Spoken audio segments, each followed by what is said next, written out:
will suffer. I mean, innocent people, like I brought the example of the baby. Right. This is atrocity. I mean, Right.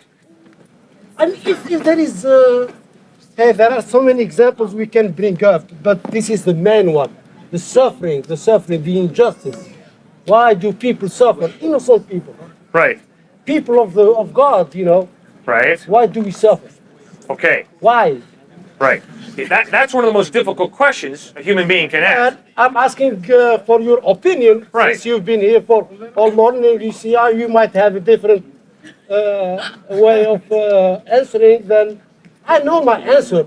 Okay. I want to hear Sure. so I can digest. Maybe I'm lacking few points. Maybe I can get some more good points from you. So I can have a relief because everybody has suffered. I'm Right. suffering and everybody. So, but Sure. what is it? All right. I do not know why God allowed suffering. I've got to be honest, man. I can't stand out here and say, oh, no problem, I'll give you the answer. I can't. I'd be lying to you. Well, But, go on. But, as a Christian, I have to think. First point, God did not create evil. Evil is a result of free, autonomous individuals rebelling against God. Evil leads to suffering. So when the Bible records in Genesis chapter 3 that human beings rebelled against God, that is where Pandora's box was opened, so to speak, on this earth. And evil brought suffering on a massive scale in this earth. very limited. That's very limited. Obviously, How about the unborn? I brought you the example. we'll get there. Obviously, if I smack him in the face, that will lead to pain and suffering. Obviously, a lot of suffering is a direct result of human irresponsibility.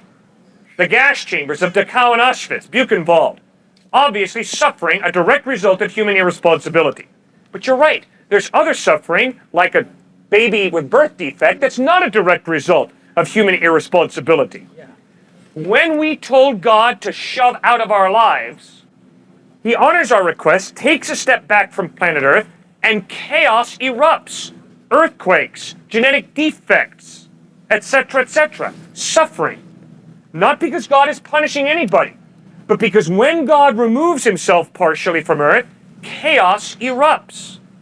Which means you and I are born into an unfair, unjust world. Not because God created it that way, but because we told God to take a hike, he partially honored our request, took a step back. Now, the great news of the gospel is God is a suffering God who became man in Jesus Christ. He suffered, bled, and died on a cross to provide the ultimate solution for suffering and death. Forgiveness and eternal life in a heaven where there will be no more suffering, no more death.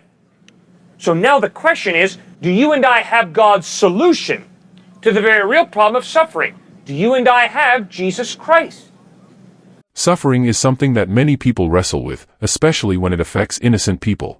The question, why does God allow suffering, is a tough one and doesn't have a simple answer.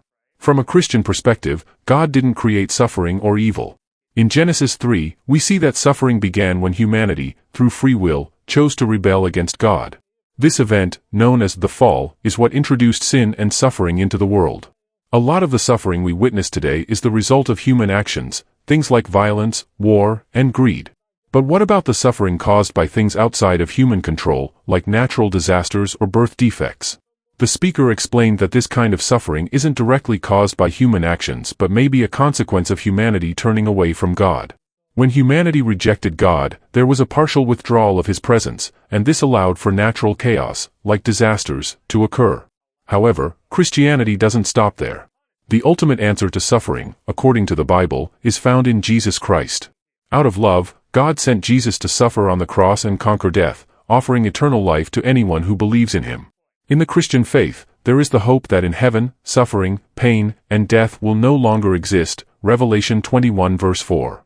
In short, while suffering is a reality, Christianity teaches that it's not the end of the story.